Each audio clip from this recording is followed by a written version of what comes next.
روم اور چین کے باشندوں میں مقابلہ۔ ایک دفعہ روم اور چین کے باشندوں کے درمیان کسی بات پر بحث چھڑ گئی۔ چینیوں نے کہا کہ تعمیرات میں نقش و نگار کے ہم ماہر ہیں۔ رومیوں نے کہا کہ ہم زیادہ شان و شوکت والا خوبصورت نقش بناتے ہیں۔ سلطان وقت نے بحث سمیٹتے ہوئے کہا، اچھا تم دونوں کا امتحان لیتے ہیں۔ بادشاہ کے پاس چین اور اہل روم حاضر ہوئے، اور چین کے باشندے اہل روم سے زیادہ اپنے فن میں ماہر تھے۔ اب چین کے باشندوں نے بادشاہ سے کہا کہ ہم کو ایک گھر نقش و نگار بنانے کے لیے دے دیا جائے اور اس کو پردوں سے مخفی کر دیا جائے، تاکہ اہل روم دیکھ کر ہماری نقل نہ کر سکیں۔ ان شرائط پر انہوں نے پردے کے اندر رہتے ہوئے دیواروں پر نقاشی کا بہترین اور بے نظیر کام کر دکھایا۔ اہل روم نے کہا کہ ہم ٹھیک اسی منقش گھر کے سامنے جو اہل چین بنا رہے ہیں، دوسرا گھر نقش و نگار والا تیار کرتے ہیں، تاکہ آپ اس کے تقابل سے فیصلہ کر سکیں کہ کون سا بہتر ہے۔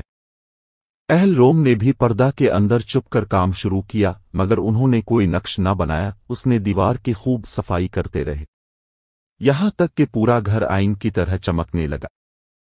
امتحان اور مقابلہ کے وقت جب درمیان سے پردہ ہٹایا گیا تو اہل چین کے تمام نقش و نگار کا عکس رومیوں کے بنائے ہوئے گھر پر اس طرح پڑا کہ وہ زیادہ خوبصورت معلوم ہو رہا تھا۔ بادشاہ آیا اور اس نے ان نقوش کو دیکھا جو اب چین نے بنائے تھے۔ ایسے خوبصورت نقوش تھے جو عقل و فہم کو اڑا رہے تھے۔ اس کے بعد بادشاہ نے رومیوں کے تیار کردہ نقش و نگار کو دیکھا تو محض حیرت ہو گیا۔ بادشاہ نے چینیوں کے ہاں جو کچھ دیکھا تھا یہاں اس سے بہتر نظر آیا۔ تہ کے نقش و نگار کے حسن سے اور اس کی کشش سے آنکھیں بھی باہر نکل رہی تھیں۔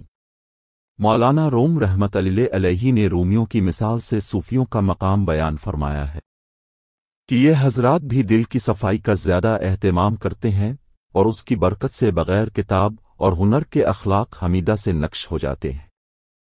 اس واقعہ سے یہ سبق ملتا ہے کہ ہم اپنے دل کو برے عقائد، برے اخلاق اور برے خیالات سے جتنا پاک اور صاف کریں گے، اور اپنے دل کو اللہ تعالیٰ کے ذکر سے چمکائیں گے، تو یہ دل ایسا صاف اور شفاف ہو جائے گا کہ اللہ تعالیٰ کے انوار اور تجلیات کا عکس جب آئینہ کی طرح صاف دل پر پڑے گا تو پھر کوئی بھی اس کا مقابلہ نہ کر سکے گا، اور یہ اللہ کی محبت اور معرفت سے چمکنے والا دل تمام مخلوق کو ورطہ حیرت میں ڈال دے گا۔